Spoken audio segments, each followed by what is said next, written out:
பார்த்தீங்கன்னா self generating AI's வந்து உருவாக ஆரம்பிச்சிரும்னு சொல்றாரு. இப்போ ஏஐ டெவலப் பண்றதுக்கு மனுஷங்க தேவைப்படுறாங்க. பட் ரொம்ப சீக்கிரமா ஏஐயே டெவலப் பண்ண ஆரம்பிச்சிரும். சிட்டியை அசெம்பிள் பண்ணா எப்படி இருக்கும்? வசீகரன் தேவையில்ல. ஆனா ஏஐ அத பண்ண ஆரம்பிச்சிரும்ங்கறாங்க. சோ இன்னைக்கு கோடுக்கு வந்து ஏஐ ஹெல்ப் பண்ணுதா? அந்த ஏஐ வந்து ரொம்ப கூடிய சீக்கிரம் அதுவே ஒரு ஏஐ கிரியேட் பண்ண ஆரம்பிச்சிரும். நம்ம எந்த இன்புட்டுமே கொடுக்காம அதுவே வந்து இன்னொரு ஏஐ கம்ப்ளீட்டா கிரியேட் பண்ற அளவுக்கு ஏஐ வந்து சீக்கிரமா போய்டும் அப்படின்னு சொல்றாரு. 7th பாயிண்ட் என்ன சொல்றாருன்னு பாத்தீங்கன்னா ரொம்ப சீக்கிரமா ஒரு நாள் நீங்க ஒரு வீடியோ பாப்பீங்க. அந்த வீடியோ பாக்குறப்போ அது ஏஐயா மனுஷனான்னு வித்தியாசம் தெரியாம நீங்க முழிச்சு நிப்பீங்க.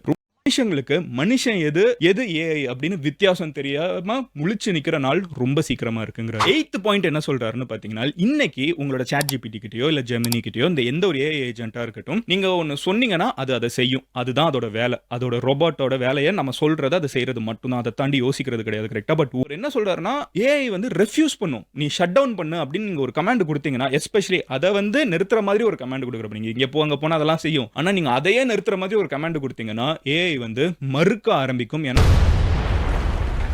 இல்ல நான் பண்ண மாட்டேன்னு சொல்ல ஆரம்பிக்கும். அன்னைக்கு அன்னையில இருந்து ஒரு பெரிய பிரச்சனை இருக்குது மனிதர்களுக்குன்னு அவர் நம்புறாரு.